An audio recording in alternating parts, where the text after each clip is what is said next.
Dios les bendiga, bienvenidos a nuestro día miércoles de estudio de la Palabra del Señor.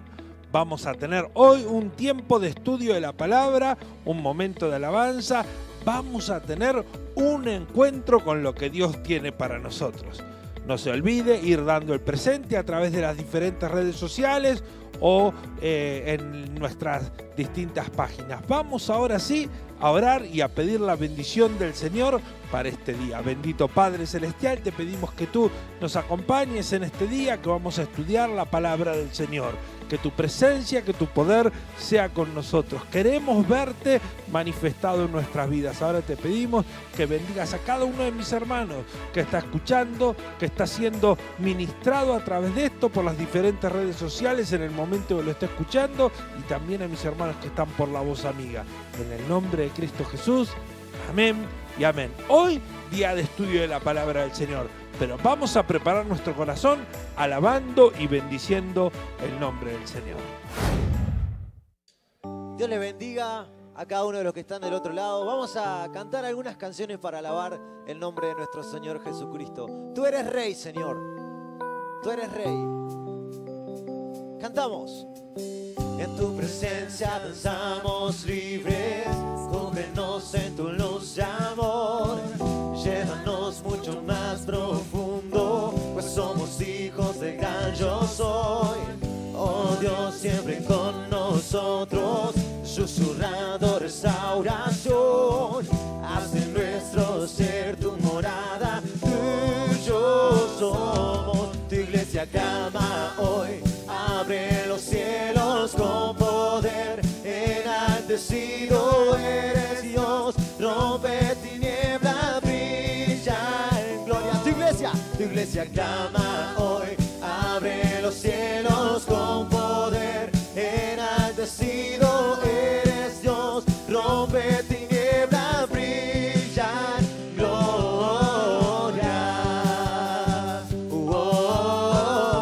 Ahí donde estás en tu casa, levanta tus manos al cielo y adora al Señor Jesús. Sí, Señor. En tu presencia danzamos libres, Jesús. Cúbrenos en tu luz de amor y llévanos más y más profundo. Sí, Señor. Oh Dios, siempre con nosotros, susurrando restauración. Haz en nuestro ser tu morada, tú y yo somos. Tu iglesia clama hoy, abre los cielos con poder. Enaltecido eres Dios, rompe tinieblas, brilla en gloria. Tu iglesia clama hoy, abre los cielos con poder. Enaltecido eres Dios, rompe tinieblas, brilla en gloria.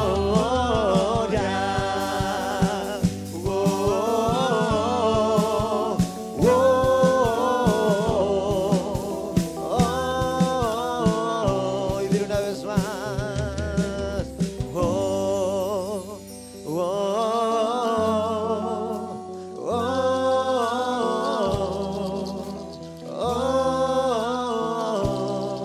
Te adoramos, Jesús.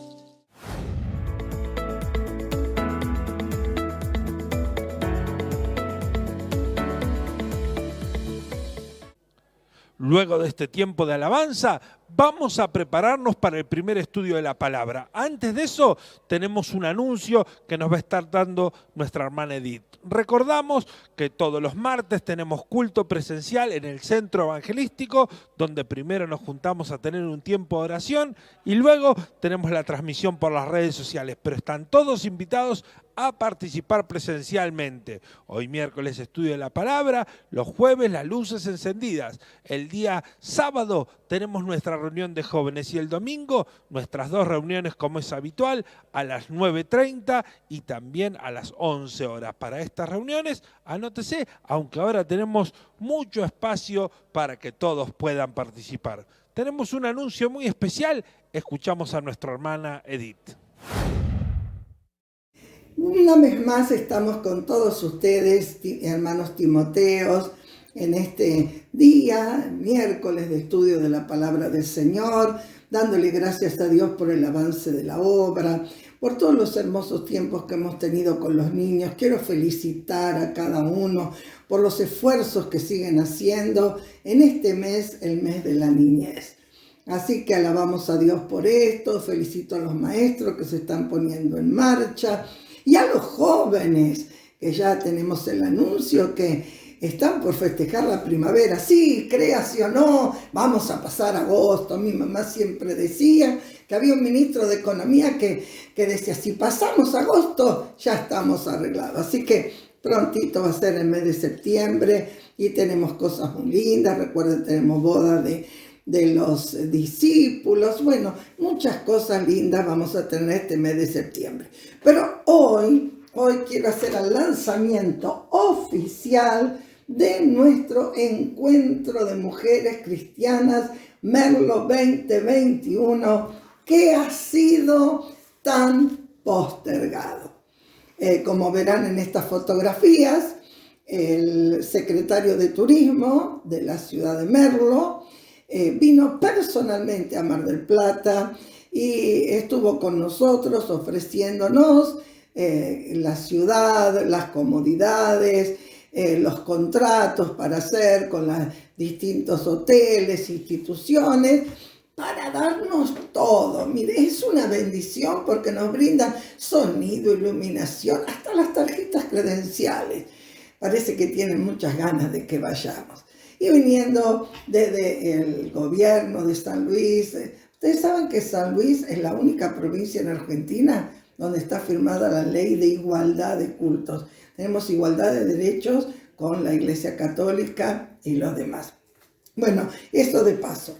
4 al 7 de noviembre. 4 al 7 de noviembre. Y por supuesto, ustedes saben quiénes son las encargadas locales de esta tarea.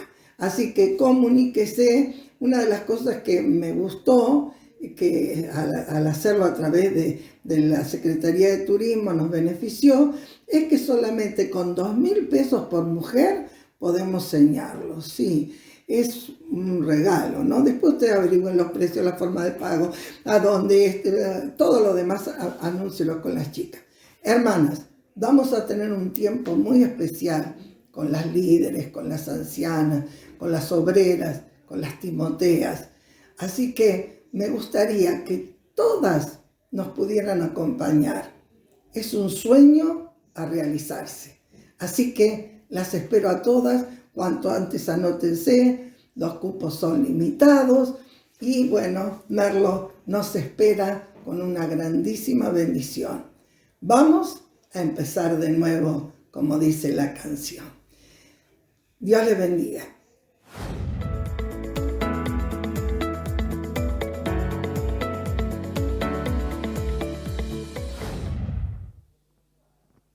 Ahora sí, nos preparamos para el primer estudio de la palabra del Señor. Tome nota, pida los apuntes, encárguelos para que podamos todos juntos estudiar la palabra del Señor. Nuestro primer estudio en la voz de la pastora Edith de Sorensen. Y aquí estamos otra vez, pero esta vez para el estudio, ¿sí? Vamos a continuar con el estudio de la palabra del Señor. Estoy muy entusiasmada con este estudio del ministerio apostólico. Realmente tiene una riqueza maravillosa. Que el Señor nos ayude a extraer todo esto que estamos hablando y a poder ponerlo por práctica también, Hablamos del ministerio apostólico y dijimos que era la predestinación. Luego hablamos de 3 cosas: llamados, predestinados y elegidos. Hoy vamos a hablar de uno de los principios fundamentales de nuestra familia, que es llamamiento. Llamamiento. Sí, nosotros creemos en el llamamiento como base fundamental para el ministerio. Algunos hablan de vocación, otros hablan de un sentir religioso, otros hablan de de un sentir de ayuda. Nosotros hablamos de llamamiento. Si hay llamamiento, hay ministerio. Si no hay llamamiento, no hay ministerio. Vamos a definir llamamiento. Romanos, capítulo 8, verso 30, habla que el llamamiento es una respuesta a la predestinación. No es una respuesta, es lo que continúa. Él dice en Romanos, el capítulo 8, exactamente el verso 30 de este capítulo, que lo tomamos siempre con todo nuestro corazón, dice: y a los que predestinó, y a estos también llamó. Y a los que llamó, los justificó, los glorificó, para que fuesen hechos a la imagen de su Hijo. Fuimos predestinados para ser llamados. ¡Qué privilegio! Predestinados para ser llamados.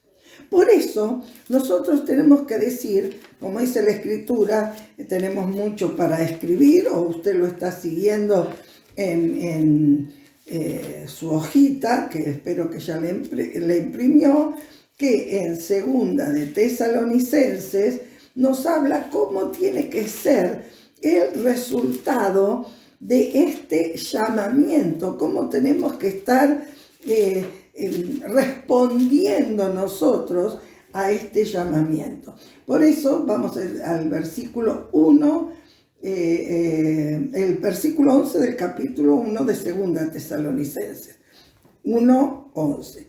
Por lo cual, asimismo, oramos siempre por vosotros, para que nuestro Dios nos tenga por dignos de su llamamiento. Para que nuestro Dios nos tenga por dignos de su llamamiento y cumpla todo propósito de bondad y toda obra de fe que quiere hacer a través de nosotros.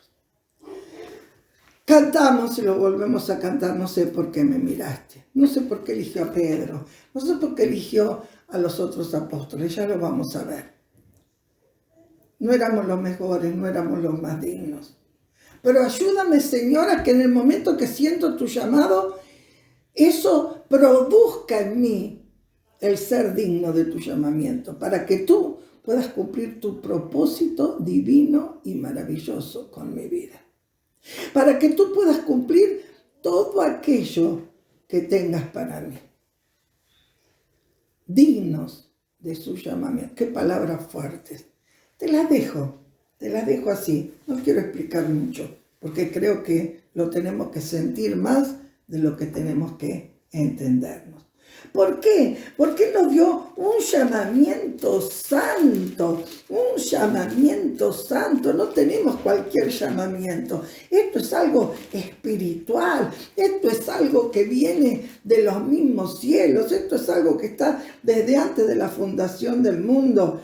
Segunda Timoteo 1:9 dice: quien nos salvó y nos llamó con un llamamiento como santo, un llamamiento es santo. Él nos llamó, nos escogió con un llamamiento santo, no conforme a nuestras obras, no conforme a nuestras obras, sino según el propósito suyo y la gracia que nos fue dada en Cristo Jesús antes de todos los tiempos.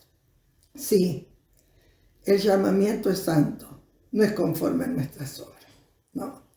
Nadie puede hacer obras que merezcan que Dios lo llame y lo aparte para su ministerio. Pero si Él me llamó y me apartó, yo tengo que hacer obras dignas de arrepentimiento para poder cumplir ese propósito de Dios. Vamos al libro de Hebreos. Espero que tengas la Biblia y estés recorriendo junto conmigo el capítulo 3, el versículo 1. Por lo tanto, hermanos santos, participantes del llamamiento celestial, considerad a Jesús el apóstol. ¡Qué lindo! somos copartícipes de esta gracia. Yo quiero decirte, Timoteo, eres mi copartícipe, soy tu copartícipe en el llamamiento. Quizás algunos estamos con más experiencia, con menos experiencia, con un ministerio más desarrollado o menos, pero todos tenemos algo en común. Por eso somos Timoteos, porque todos somos hermanos de llamamiento. Como dice este verso, me encanta como lo pone en Hebreos 3:1, dice, participantes del mismo llamamiento celestial, participantes de esto que Dios nos ha dado. Así que démonos ánimos los unos a los otros para seguir participando de este llamamiento. Este llamamiento es supremo. Estas palabras del apóstol Pablo en Filipenses son palabras que yo le digo, las he hecho mía una y otra vez, porque, y lo hago con emoción, porque para mí son confesiones maravillosas e importantes. Filipenses 3, verso 14. Prosigo a la meta. Sigo y prosigo y continúo a la meta y no me canso. Y aunque me caiga, me levanto. Y aunque sufra, vuelvo a intentarlo. Porque soy participante del premio del supremo llamamiento de Dios en Cristo Jesús.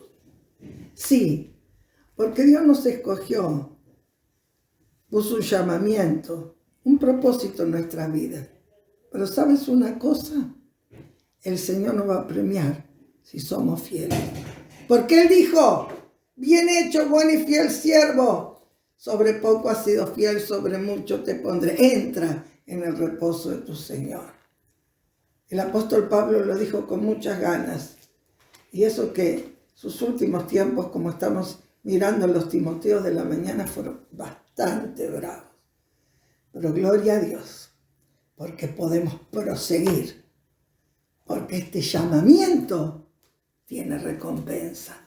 Un día vamos a recibir la recompensa del Señor. Y es un llamamiento irrevocable. Ustedes vieron que en la justicia hay leyes que son irrevocables. Hay testamentos que son irrevocables. Nadie los puede cambiar, nadie los puede tocar. Algo irrevocable no se puede anular, no se puede poner fin, no puede terminar. Cuando algo es irrevocable, quiere decir que no lo puedo cambiar de ninguna manera. Y acá viene la predestinación y acá podemos discutirlo día y noche. Señor, ¿cómo es esto? Yo siempre les digo, mira, tarde o temprano vas a terminar cumpliendo la voluntad de Dios para la cual fuiste llamado. Ya te lo digo, tarde o temprano vas a terminar haciendo lo que Dios quiere. Por eso, cuanto antes nos rindamos a la voluntad de Dios, muchísimo, muchísimo mejor. Vamos a algunos textos, a un texto en Romanos 11, 19. Lo tenía tan claro el apóstol que a los romanos se lo dijo varias veces en el capítulo 11 y en el verso 19 de 11, 29, porque irrevocable son los dones y el llamamiento de Dios. Hoy Dios te llamó, mañana te portas mal, Dios te llamó. Mañana te desanimas, Dios te llamó. Mañana te volvés un poco atrás, Dios te llamó. Mañana estás en victoria, Dios te llamó. Mañana estás en prueba, Dios te llamó. Y hoy Dios te llamó. Así que no podés escapar de esto. Una vez yo le dije a mi pastor, digo, pastor, yo tenía 13 años, 14, después de una convención donde pasamos todos adelante y nos consagramos. Digo, pastor, usted sabe que he sentido un vivo llamamiento por servir a Dios. ¿Y sabe qué me dijo? Mira, hija, si podés escapar, escapate. Pero de los llamamientos de Dios no se escapa nadie. ¿Qué razón tenía?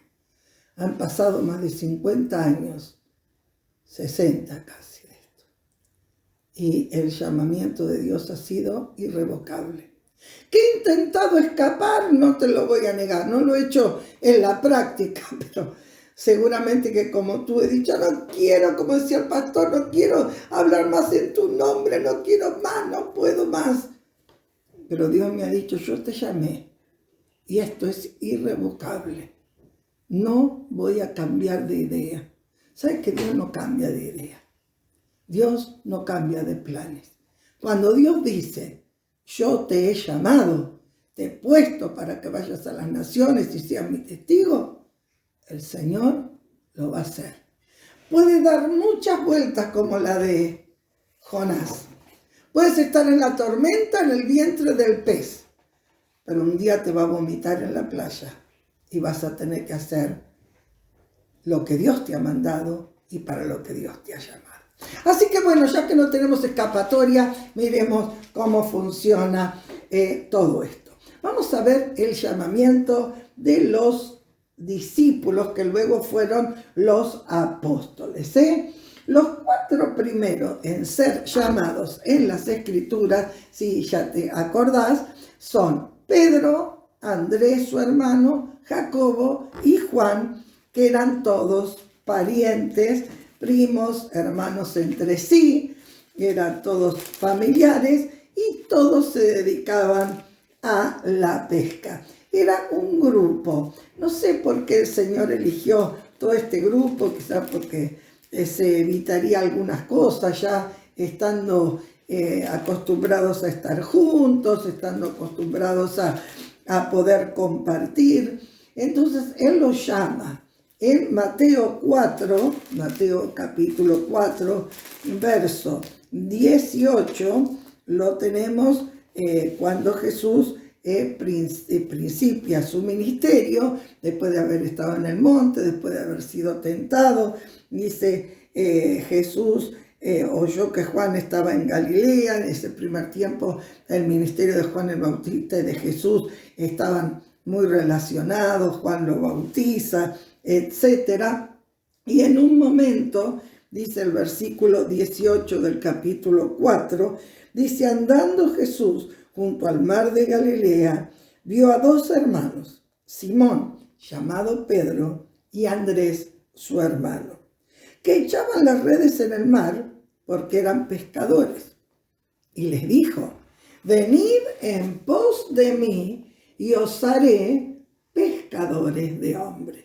Qué palabras que resuenan, ¿no? Ellos entonces, dejando al instante las redes, le siguieron. Pasando de allí, en el mismo mar de Galilea, en esas costas donde estaban pescando, vio a otros 2 hermanos, Jacobo, hijo de Zebedeo, y Juan su hermano. Y en la barca estaba el padre de ellos, Zebedeo, que era el dueño de las lanchas, el jefe de la empresa. Y estaban remendando las redes. Podríamos detenernos en tantas cosas. Pero ¿qué pasó? Los llamó. Los llamó y le dijo, Juan, Jacobo. Y ellos, dejando al instante la barca y a su padre, acá agrega algo más, a su padre, a su empresa, a su herencia, a todo lo que tenían humanamente a su alcance, renunciando a todo, le siguieron. Y bueno, y ahí dice que Jesús empezó a recorrer Galilea y la fama. ¡Qué momento! ¡Qué tremendo momento cuando Dios llama a estos 2 hermanos por un lado y 2 hermanos por otro, que entre sí eran primos también, y los llama a todos a la vez. Esa empresa de pesca que tenía en común, supongo, porque estaban en la misma orilla, tambaleaba. ¿Qué va a pasar con la empresa? pero Dios se iba a encargar de la empresa. Lo vemos a Zebedeo bendecido, lo vemos a Zebedeo multiplicado y con otras cosas, y realmente le tenemos que agradecer a Dios, porque estos padres como Zebedeo entregaron sus hijos, dieron sus hijos cuando Jesús los llamó. Así que los 4 fueron llamados casi al mismo tiempo. Acuérdese que de este Pedro y de este Santiago, que en este momento estamos hablando, ellos fueron con Juan de los primeros elegidos por Jesús para ser sus apóstoles. Muy bien, Andrés era discípulo de Juan. Este es otro llamamiento, el de Andrés. Y lo trajo a Pedro lo trajo a Andrés a Jesús. Pero el que llamó a Andrés fue Jesús. Vamos al Evangelio según San Juan. Y bueno, estoy muy entusiasmada con este estudio. Espero que ustedes también. Vamos a San Juan, capítulo 1. Y ahí nos muestra el llamamiento de Andrés, versos 35 a 42. Dice, los primeros discípulos. Al día siguiente, otra vez estaban Juan y 2 de sus discípulos. Este Juan era Juan el Bautista, no era Juan el hijo de Zebedeo. Y mirando a Jesús que estaba por allí, dijo, he aquí el Cordero de Dios. Y estos 2 discípulos los siguieron a Jesús, y volviéndose Jesús, viendo que le seguían, le dijo, ¿qué buscáis? Y ellos le dicen al maestro, ¿dónde moras, Señor? Y él le dijo, venid, ver. Fueron y vieron dónde moraba, y se quedaron con él aquel día, porque era la hora 10. Y Andrés, hermano de Pedro, no estaba pescando con Pedro. Él estaba siguiendo a Juan. Él estaba siguiendo al predecesor de Jesús, al cual no era digno ni de desatar las correas de su calzado. ¿Y qué pasa? Andrés estaba siguiendo los pasos, pero quizás no a la persona justa. Estaba siendo discipulado, había tenido el bautismo de arrepentimiento, estaba siendo el discipulado, pero quizás no estaba cumpliendo el llamado con la persona justa. Por eso en este momento dice, Pedro se acerca a Simón y le dice, está muy bien lo que estás haciendo de seguir a Juan, pero nosotros hallamos al verdadero Mesías, hallamos al Cristo. Así que ahora, Andrés, la decisión es tuya. Entonces, ¿qué hizo? Y le trajo a Jesús. Porque esa es la tarea de muchos de nosotros, ¿verdad? Traer a nuestros hermanos a Jesús. Traer a nuestros hermanos a Jesús. Y cuando lo vio Andrés y lo trajo a Jesús, mirándole, dijo, tú eres Simón, hijo de Jonás, que quiere decir Pedro. Jesús llegó a llamarlo individualmente. Así que cada uno de ellos, luego sigue el capítulo 1, verso 43, dice, llamó a Felipe y le dijo, sígueme. Y después vio a Natanael, dice, ¿puede salir algo bueno? Entonces Jesús de Nazaret dijo, no, Natanael, ¿dónde está? Rabí, te vi debajo de la higuera. Y él le dice, Natanael, seguime. ¿Qué quiere decir todo esto? Que el llamado de Dios, aunque otro me lo acerque, aunque otro me diga algo, es individual y personal. Individual y personal. Cada uno de nosotros tenemos que oír el llamamiento y tener una respuesta a ese llamamiento. Que Dios nos ayude Oramos y la próxima clase lo seguimos. Padre Celestial, te doy gracias, Señor, porque tú eres más que fiel. Gracias, Señor, por habernos llamado. Gracias, Señor, por habernos elegido. Gracias, Señor, porque tú estás con nosotros todos los días.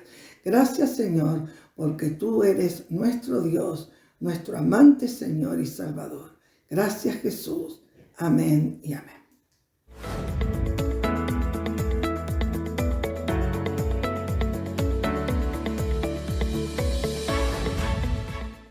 Luego de este primer estudio vamos a bendecir a los hermanos que con fidelidad y amor a través de sus ofrendas y sus diezmos bendicen el ministerio. Queremos recordar que cada miércoles y viernes estamos levantando estas ofrendas especiales, ofrendas misioneras con las que apoyamos la obra del Señor. Hermano, hermana, dé con fe y crea que el Señor le va a bendecir. Oramos y bendecimos.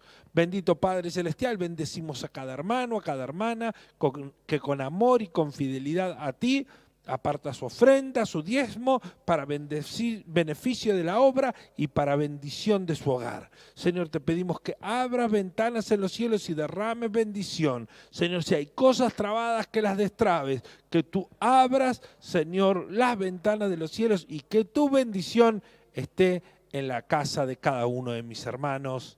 Amén. Mientras damos nuestras ofrendas al Señor, vamos preparándonos porque ahora sí tenemos el segundo estudio de la palabra del Señor. Buenas tardes, queridos hermanos, queridos amigos.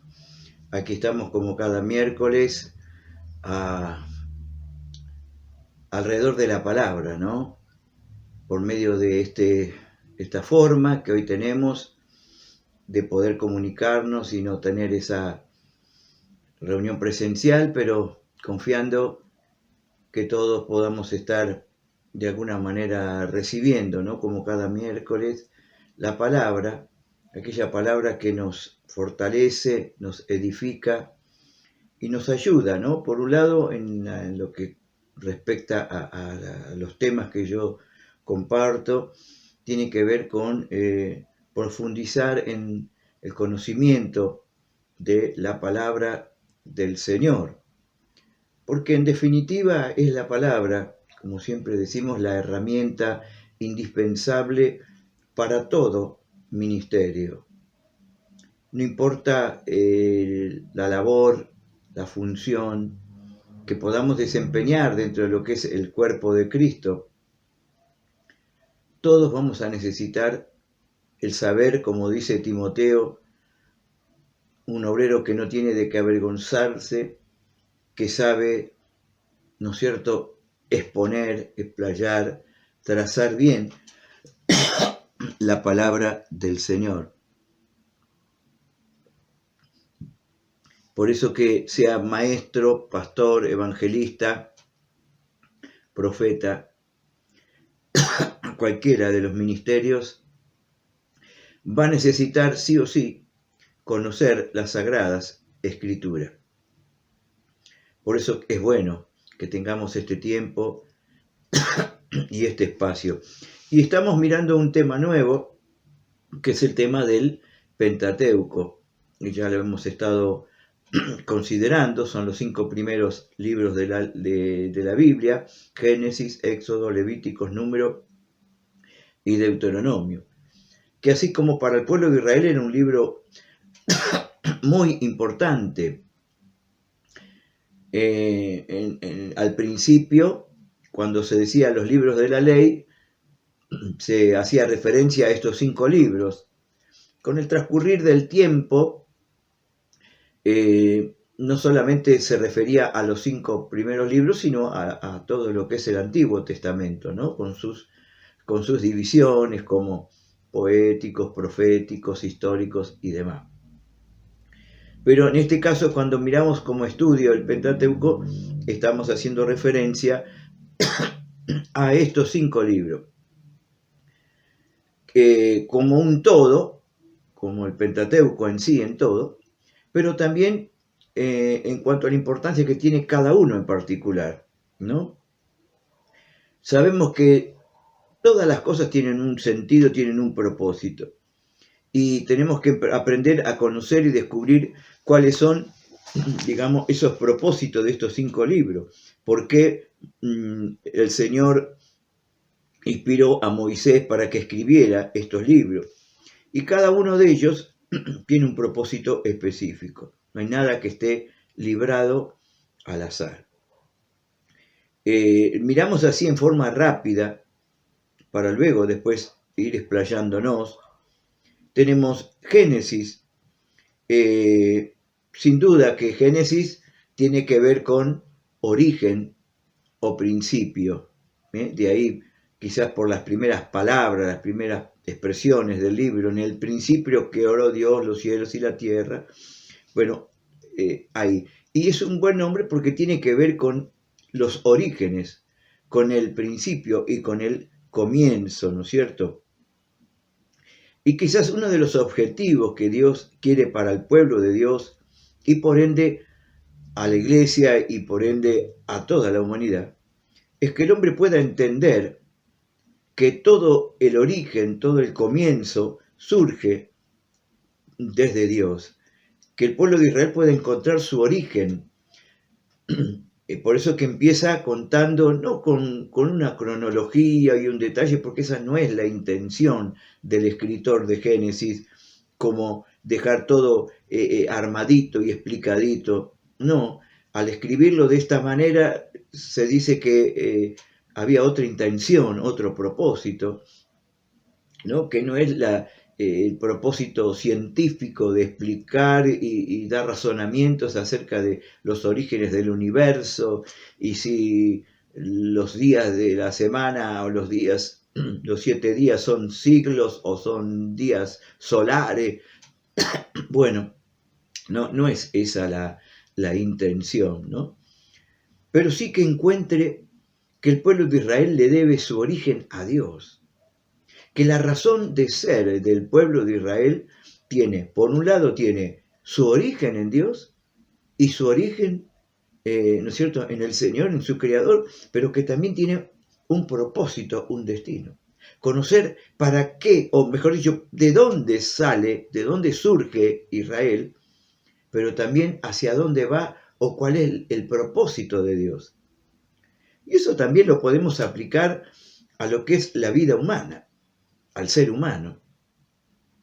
Nosotros tenemos que descubrir, y de hecho para la fe cristiana, para los hijos de Dios, nuestro origen está en Dios, no en la evolución. Para nosotros nos basta decir el origen del universo es Dios, y Dios creó al hombre a su imagen y semejanza. Es decir, nuestro origen está en Dios. Dios es el creador del hombre y de la mujer, ¿no? Y ahí nos muestra cómo fue creado, quién lo creó, cómo fue creado, y también para mostrarnos cuáles son los fines y propósitos para los cuales Dios nos creó. Yo creo que ahí es donde apunta, ¿no es cierto?, el propósito del libro de Génesis, ¿no? Para que el pueblo de Israel, mediante este libro, y luego el pueblo de Dios, y luego la iglesia y el ser humano, pudieran encontrar en este libro, ¿no es cierto?, el origen de todo. Porque en ese libro está el origen de todas las cosas. Es el origen de la vida, ¿no? La vida silvestre, ¿no? Como decir, bueno, de los animales, de las plantas, bueno, de la creación, del universo, del sol, la luna, las estrellas, de todo. Pero también es el libro de la humanidad. Pero también es el libro de los comienzos de la maldad, del pecado. Pero a la vez también es el libro del comienzo de las promesas de salvación y de redención. Es el libro de comienzo en la que Dios toma un hombre como Abraham, en Génesis ya 12, donde vemos que comienza Dios a formar una familia y después una nación y el pueblo de Israel, y es a través de todo ese hilo conductor, a través de toda la Biblia, que nos va a estar proporcionando, ¿no?, esa línea de propósito para el cual Dios iba a traer el Salvador del mundo. Bueno, por ahí es en cuanto al propósito del libro de Génesis.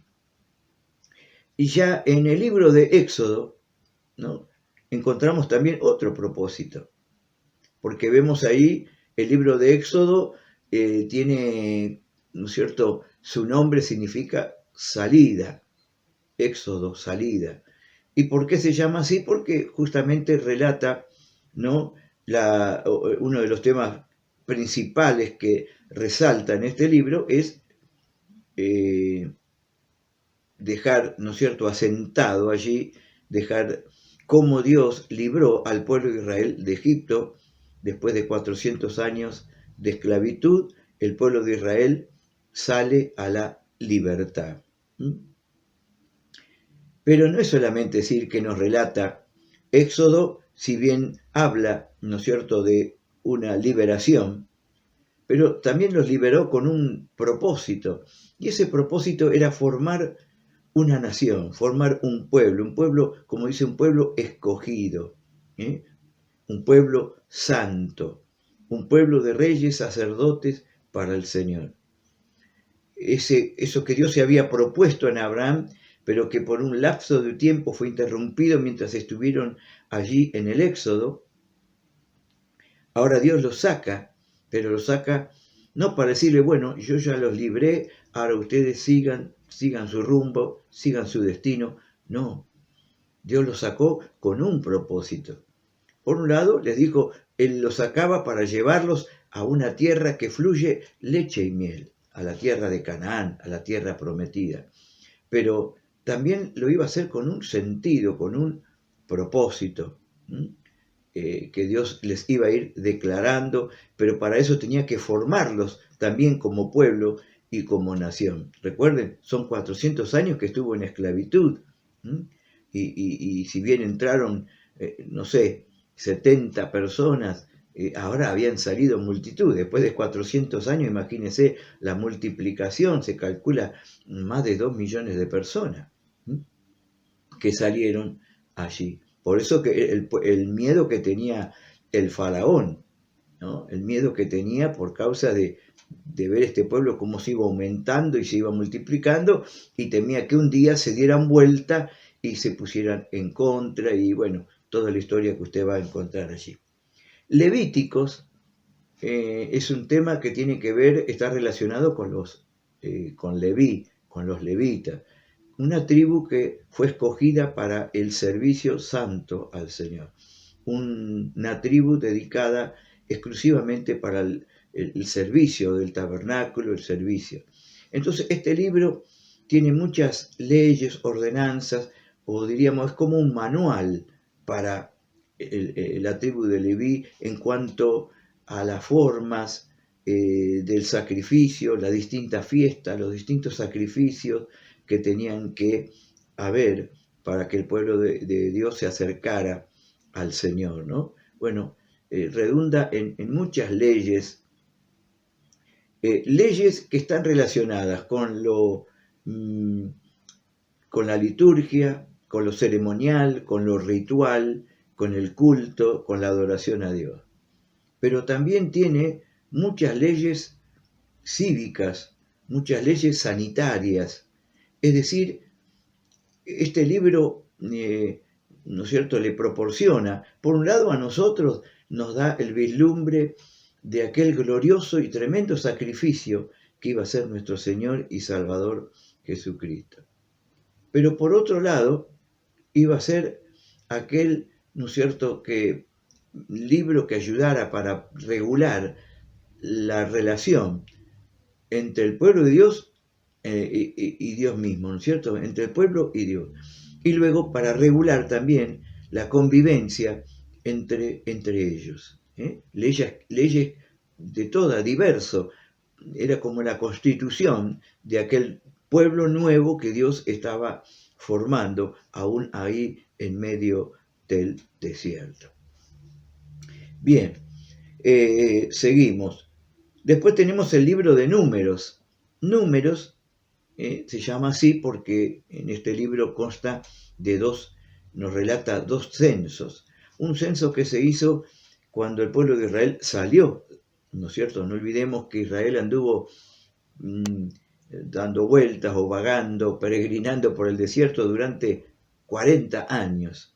Entonces, durante ese desierto, obviamente se multiplicaron.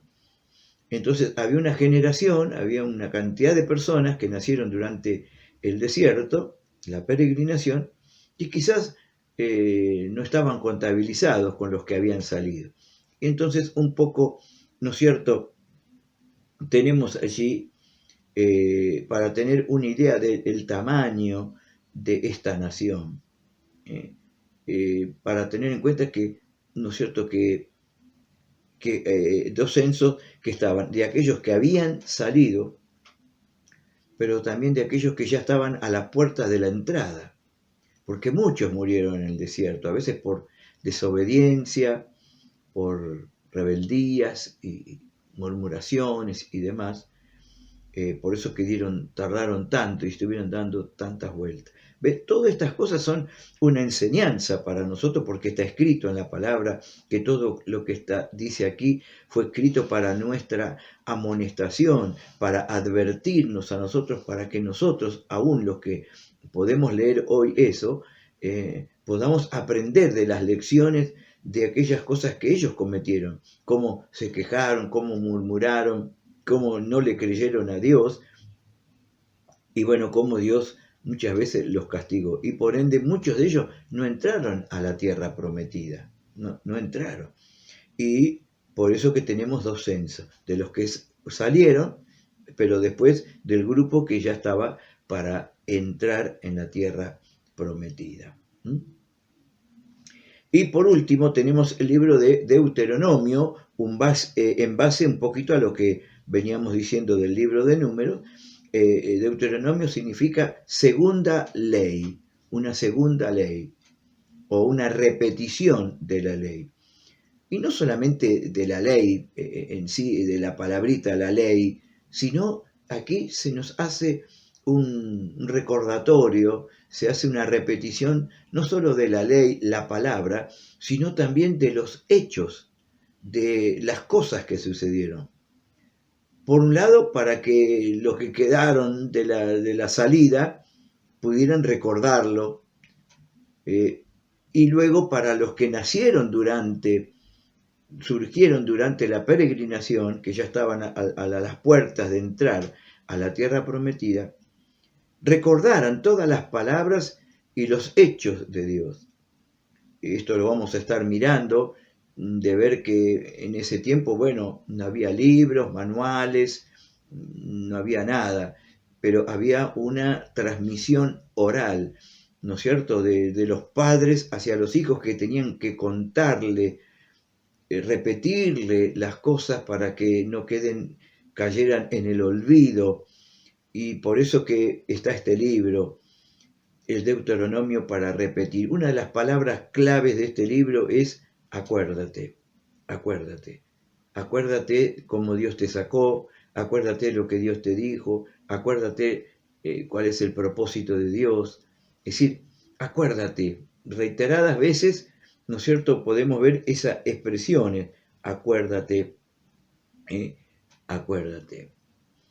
Por eso que podemos ver, ¿no es cierto?, en todos estos libros justamente el propósito de Dios para su pueblo, para que entendieran su origen, para que entendieran que Dios quería formar un pueblo santo, escogido, para que entendieran que había leyes que tenían que regular su relación con Dios y con los otros, con el prójimo, con las demás personas, que bueno, no son un número más, ¿no es cierto?, que son parte de un propósito divino del Señor, y que tuvieran presente, que se recordaran que fue Dios quien los llamó, quien los escogió en la vida de Abraham, que Dios fue el que los sacó de la tierra de Egipto para llevarlos a un destino, a un propósito. Era la tierra prometida, era alcanzar el propósito, no solo para llevarlos a Canaán, sino que a través de su vida pudieran impactar al mundo entero,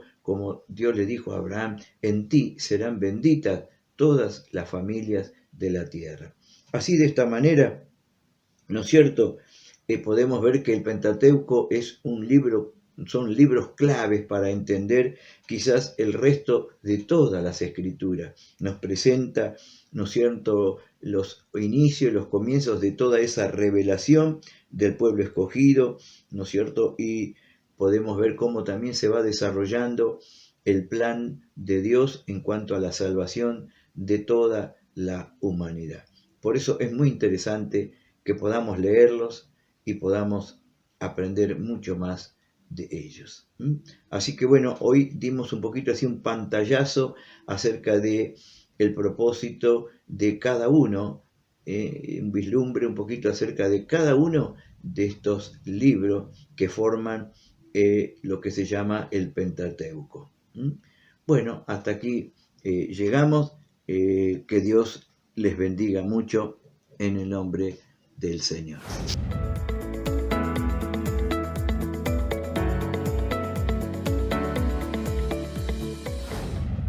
Dios les bendiga y bienvenidos a una clase más. Hoy en nuestro libro Nueva Vida en Cristo, ya estamos en el libro número 3 y hoy vamos a tomar la clase número 6, soportándonos los unos a los otros. La palabra soportar tiene dos principales acepciones. La primera es sostener, como un caballete sostiene una mesa, como una columna sostiene una casa. El soportar los unos a los otros hace que la Iglesia de Cristo siga sosteniéndose en pie. La segunda acepción de esta palabra es tolerar. Tolerar, o dicho en un lenguaje un poco más vulgar, soportar o aguantar. Pero tolerar sería la acepción correcta sobre la que hoy vamos a trabajar. Cuando usted y yo entendemos que como hermanos en Cristo tenemos que soportarnos los unos a los otros, avanzamos a parecernos más a lo que Cristo quiere que nos parezcamos. Vamos al verdadero y falso, pero antes quiero leerles un texto que nos va a acompañar durante todo este tiempo de estudio del día de hoy. Y este se encuentra en Efesios capítulo 4, verso 2. Y se los leo. Con toda humildad y mansedumbre, soportándoos con paciencia los unos a los otros en amor. Vivimos en un mundo real, tanto en nuestra casa, en nuestro trabajo, en nuestra familia. Hay situaciones, hay personas que no son como nosotros pensamos que deberían ser. Quizás usan palabras que nos desagradan, quizás tienen actitudes que no son como nosotros creemos, quizás es su forma de pensar que dista tanto de cómo pensaríamos nosotros y por ende cómo decidiríamos. Pero hemos sido llamados a dejar de quejarnos por estas personas y comenzar a amarlos. ¿Saben? Muchas veces tomamos la forma de ser de otras personas como ofensas personales, cuando en realidad es solamente que nos están mostrando las áreas en las que Dios todavía no ha concluido con ellos. Nosotros como hermanos debemos ser pacientes y esperar hasta que la obra de Cristo esté completa en nuestros hermanos. Vamos al punto número 1. Para esto leemos Proverbio, capítulo 19, verso 11. Dice así: y la cordura del hombre detiene su furor, y su honra es pasar por alto la ofensa. Pasar por alto la ofensa nos ayuda a soportar a nuestro hermano. Es bueno que usted y yo entendamos que no todo es para nosotros, no todo es un ataque personal, no todo está dirigido hacia nosotros. Quizás el pensar que somos el centro de todo lo que se publica en las redes sociales, pensar que somos el centro de todo comentario inadvertido de nuestro interlocutor, es lo que nos lleva a pensar que cada cosa que se dice nos tiene que ofender. Y esto es tan cierto en este tiempo, en un tiempo en el que vivimos en una generación tan susceptible, en la que cada persona se ve a sí misma todo el tiempo atacada. Pero hermano, hermana, usted y yo tenemos que entender que sabiduría es en nosotros pasar de largo la ofensa. Si sentimos que algo podría ofendernos o podría no ofendernos, tendríamos que tomar la decisión de elegir no ofendernos, elegir el camino no de perdonar, sino de pasar por alto la ofensa. La pregunta número 2 dice: ¿cómo debe ser nuestra actitud para soportar o tolerar a otros? Y basado en Efesios 4:2, tiene que tener 3 ingredientes.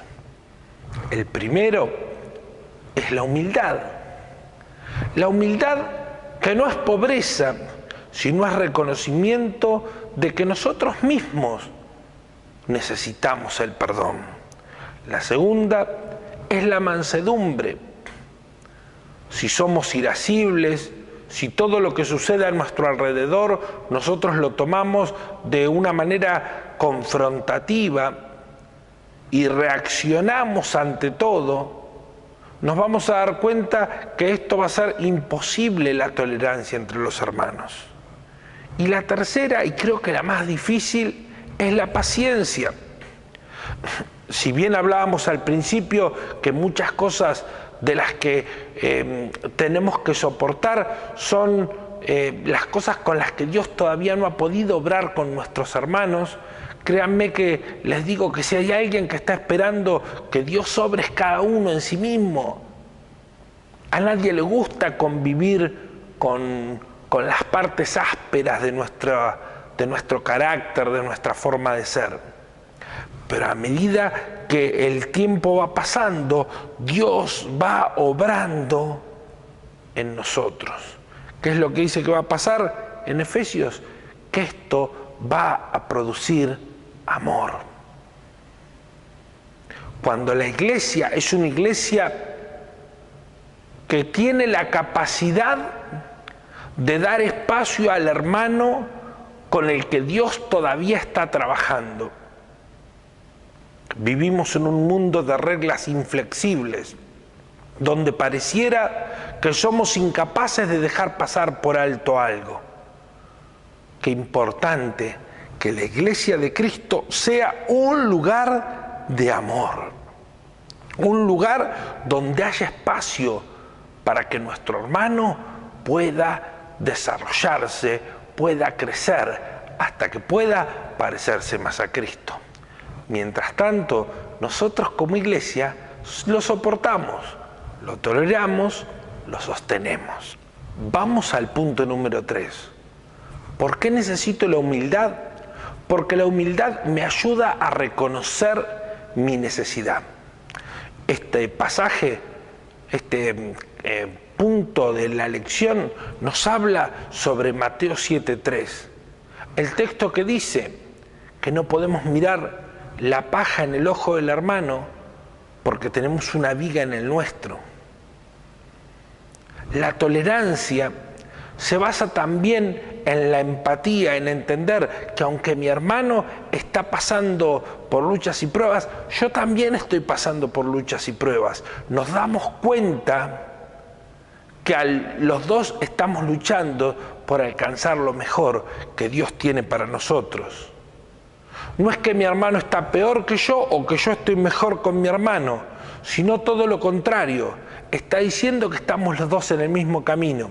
Y si los dos vamos hacia el mismo objetivo, qué mejor que caminar juntos hacia lo que Dios quiere para nosotros. Pregunta, y este es lo que el punto número 4 nos habla.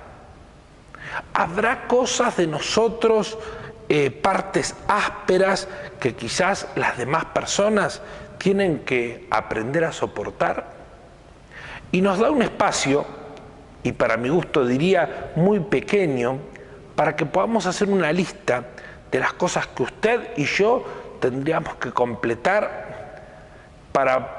que son las cosas que hacen que nuestro hermano tenga que ejercer la paciencia con nosotros. ¿Qué tan tolerantes somos con nosotros mismos? ¿Qué tan indulgentes somos con nosotros mismos? Hermano, hermana, necesitamos aprender a medirnos con la vara correcta. Necesitamos entender qué es de lo nuestro lo que está afectando al otro. Muchas veces las cosas que reclamamos a otros son las mismas que nosotros estamos haciendo, solamente que las vemos reflejadas en la otra persona. Muchas veces las actitudes que nos molestan de los otros son actitudes que en lo profundo de nuestro corazón están, pero no las logramos divisar en nosotros. Entonces aquí está la pregunta que yo te tengo que hacer y me tengo que hacer. ¿Cuáles son las actitudes que hay en mí que necesito mejorar? No preguntarme, ¿habrá alguna? Sino saber que haberlas las hay, solamente tengo que descubrirlas. Y déjeme decirle, hermano, muchas veces las cosas que nosotros tomamos como críticas o como ataques no son otra cosa que escuchar lo que el Señor todavía tiene que obrar en nosotros. Señor, danos humildad para aprender a escuchar y a ver en nosotros nuestra necesidad. ¿Qué futuro tiene una familia donde no se toleran los unos a los otros? Vivimos en un momento de matrimonios descartables, de familias descartables, donde cada uno se siente mejor que el otro y es incapaz de darse cuenta que tanto la otra persona como yo, hay cosas que Dios va a tener que obrar en nosotros. Y la promesa de hasta que la muerte nos separe, muchas veces se ha tomado a la ligera. Pero es tan necesario que entendamos que somos un producto en construcción y que la persona que está al lado nuestro, que nuestra familia, es el lugar donde tengo que ser construido. Esposo, esposa, ayuda a edificar en amor a la persona que está al lado tuyo para que juntos puedan llegar, al lugar que Dios quiere que estén. Si usted siente que la persona que está al lado suyo no lo tolera constantemente, y de esto habla el punto número 6, lo va a llevar a la frustración. Y la frustración lo va a llevar al abandono y al decir, yo de acá no salgo, esta es mi forma de ser y no voy a cambiar. Pero nuestra tolerancia,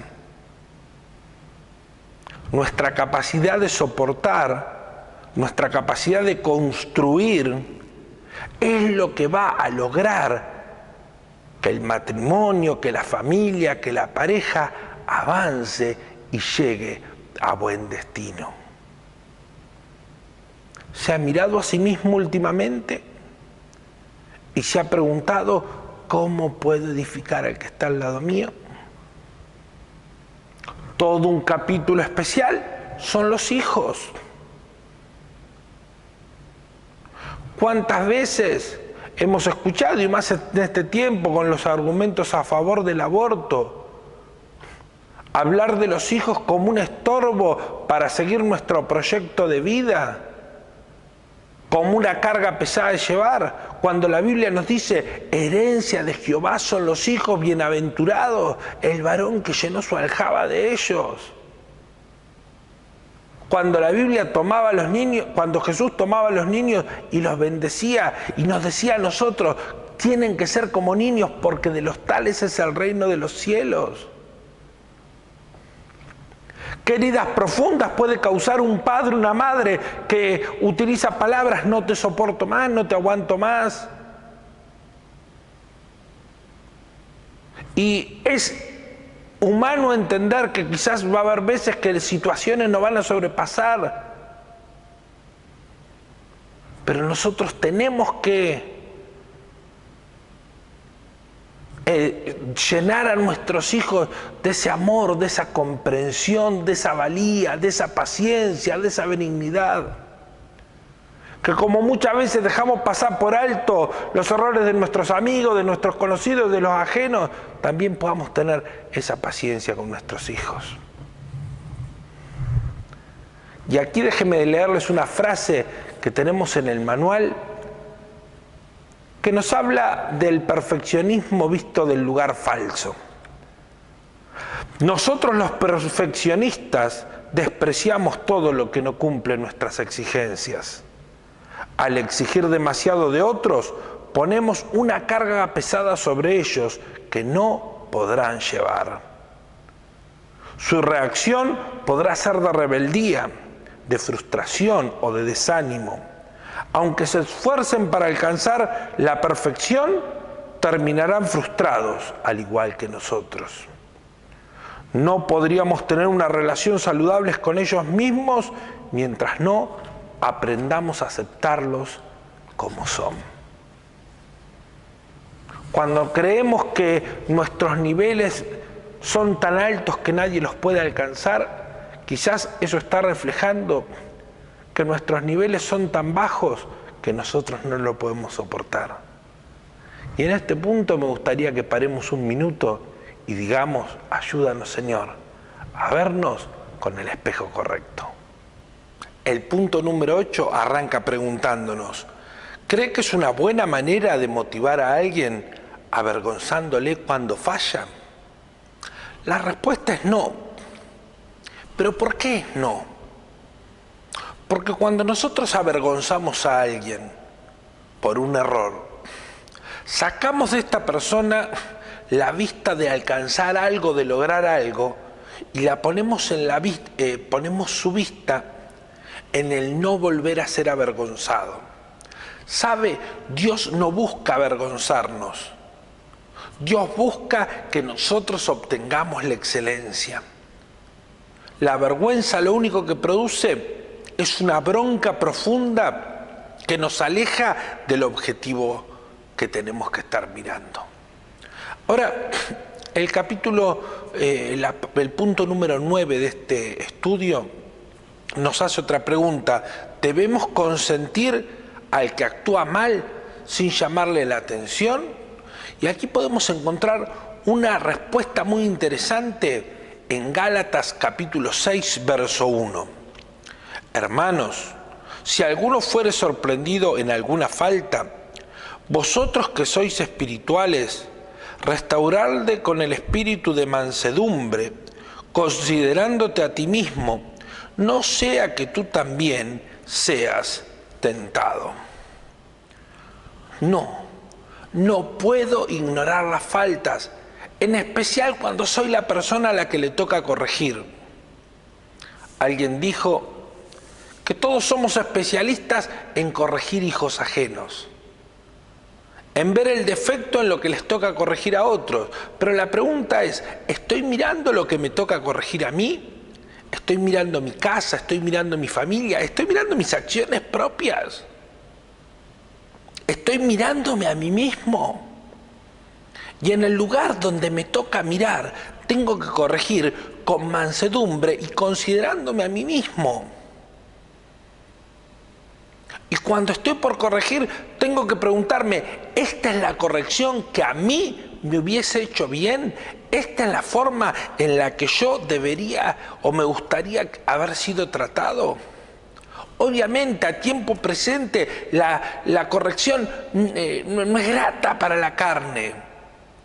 Pero esto no quiere decir que la corrección sea mala. Esto no quiere decir que la corrección no sea necesaria. Pero ayúdanos, Señor, a tener la forma de encontrar la corrección correcta. El siguiente punto nos pregunta: ¿soportar los unos a otros libra a las personas de responsabilidad? Y se basa en el texto que está en Romanos 12, 17 a 19. Y ahora sobre este libro de Romanos tenemos otro versículo más. Pero Romano termina diciendo: den lugar a la ira de Dios. Nadie va a escapar de las consecuencias de sus actos. Los actos tienen una consecuencia y estos nos van a alcanzar. Vivimos en una sociedad que quiere transgredir todas las normas sin tener las consecuencias de ellas. Pero déjeme decirle, y esto es una parte importante de nuestra fe, que Dios paga a cada uno conforme su obra. Y aunque es un Dios de amor y un Padre de misericordia, como había un pago que debía hacerse por nuestros pecados, Cristo tuvo que tomar nuestro lugar. Nada puede ser resuelto sin el pago adecuado. Por eso, hermano, hermana, no busque usted responder, deje lugar a que Dios responda por usted. Leemos Romanos 15, 1 y 2. Así que los que somos fuertes debemos soportar las flaquezas de los que son débiles y no agradarnos en nosotros mismos. Cada uno de nosotros agrade a su prójimo en lo que es bueno para edificación. ¿Debemos soportar las flaquezas como símbolo de debilidad o que no sabemos defendernos? No, esto es falso. ¿Por qué soportamos las flaquezas? Porque creemos que a través de esto va a venir la edificación para el otro, pero también para mí. Porque también se va a fortalecer en mí mi espíritu paternal, mi capacidad de cuidar a otros, mi capacidad de llevar mucho fruto. Y los viernes estábamos mirando el estudio de escatología y en este hablábamos de cuál es la tarea de la iglesia: cargarse de frutos. Y una iglesia intolerante nunca va a estar cargada de frutos. Y aquí nos hace una advertencia.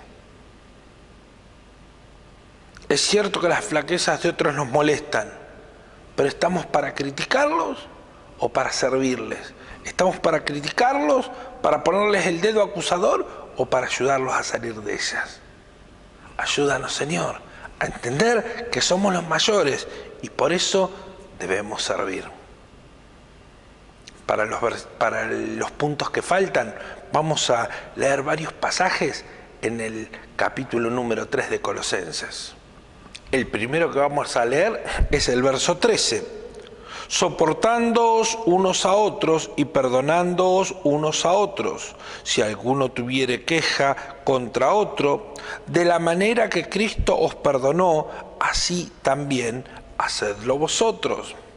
¿Hay manera de soportar sin perdonar? No. Leímos en el primer punto que lo mejor era pasar de largo la ofensa. Pero por nuestra naturaleza humana en la que Dios todavía está obrando, va a haber veces que nosotros no vamos a poder dejar pasar por alto la ofensa. Va a haber veces que esta ofensa va a golpear muy fuerte dentro de nuestro. En estas ocasiones tenemos que perdonar. ¿Pero por qué perdonamos? Porque Cristo nos perdonó primero. Por eso la oración del Padre Nuestro dice: perdónanos nuestras deudas, como nosotros ya perdonamos a los que nos debían, para poder acercarnos con confianza al trono de la gracia, para no tener estorbos en nuestra conciencia. El perdón es parte fundamental de la vida cristiana. En el verso 8 de este mismo capítulo dice: pero ahora dejad también vosotros todas estas cosas: ira, enojo, malicia, blasfemias, palabras deshonestas de vuestra boca. ¿Por qué se nos impulsa a dejar estas cosas? Primero porque si las guardamos en algún momento van a explotar. Nosotros podemos mantener una máscara de perdón, de tolerancia, pero si tenemos todo esto acumulado en nuestro interior, en algún momento esto va a salir al exterior. Y si no llegara a salir porque tenemos mucha fuerza de voluntad y porque lo guardamos, va a producir amargura en nuestro interior. Vamos a estar siempre enojados, siempre furiosos. Vamos a estar generando siempre amargura y resentimiento en nuestro corazón. Y Dios quiere librarnos de esto. Veamos el verso número 12. Vestíos pues como escogidos de Dios, santos y amados, de entrañable misericordia, de benignidad, de humildad, de mansedumbre, de paciencia. ¿Cuáles son las cualidades que debemos tener para soportar unos a otros? Santos, porque la santidad nos va a ayudar a mantenernos en pureza. Amados, porque al sentirnos satisfechos no vamos a tener que estar exigiendo a los demás lo que no nos pueden dar. Misericordiosos, porque este es el don que heredamos de nuestro Padre, que es misericordioso, y nosotros actuamos igual que Él. Benignos, actuando con bondad, con esa bondad que solo viene de sabernos hijos de Dios. Humildad, al entender que todo lo que tenemos es por obra y gracia del Señor. Mansos, mansos de tal manera que podamos soportar la aflicción. Y por último, quizás porque sea el más difícil de todos, pacientes. Cuando nosotros obtengamos estos frutos, cuando nosotros obtengamos esto, vamos a poder soportar a otros. Déjeme avanzar un poquito más. ¿Quién gana en la iglesia si la iglesia se pelea? Muchas veces pensamos que podemos llevar nosotros mismos la justicia a la iglesia, a la congregación, al lugar donde nos encontramos. Hermano, hermana, cada vez que dos hermanos en Cristo se pelean, no gana el que tiene razón, no gana el que no tiene razón. Solo es el enemigo que va tomando lugar y va haciendo su lugar dentro de las filas y la va rompiendo. Y una iglesia dividida contra sí mismo no va a prosperar. Ayúdanos, Señor, a que aprendamos a dominarnos a nosotros mismos, a que aprendamos a soportarnos a nosotros mismos. ¿Qué le diríamos a una persona? Es el último punto, que está buscando una iglesia perfecta, una familia perfecta, una relación perfecta, que no las hay. Que estamos aquí en esta tierra para perfeccionar lo que somos, al igual que todos los demás, y que en la medida que nosotros nos perfeccionemos, los que están al lado nuestro se van a ir perfeccionando. Ayúdanos, Señor. Juan Wesley le respondía a una persona que le decía: yo no perdono y nunca olvido una ofensa. Le decía: mejor que no peques nunca, porque tus pecados necesitan ser perdonados, tus pecados necesitan ser olvidados. Ayúdanos, Señor. ¿Será que te está costando tolerar a tus hermanos? ¿Será que me está costando tolerar a mis hermanos? Ayúdanos, Señor, a que cada vez podamos estar más juntos, más unidos en amor, con paciencia, perdonándonos los unos a otros, porque Cristo ya nos perdonó a nosotros, y sin darle lugar al diablo. Que el Señor nos ayude. Memorizamos el texto para el día de hoy. Este es el de Efesios 4:2. Con toda humildad y mansedumbre, soportándoos con paciencia los unos a los otros en amor. Qué hermoso texto, qué hermosas palabras, qué hermoso mensaje. Qué fuerte que tenemos que decirle hoy: ayúdanos, Señor. Ayúdanos, Señor. Hasta aquí el estudio del día de hoy. Los esperamos para seguir leyendo más de la palabra del Señor, aprendiendo más de ella. Que Dios te bendiga.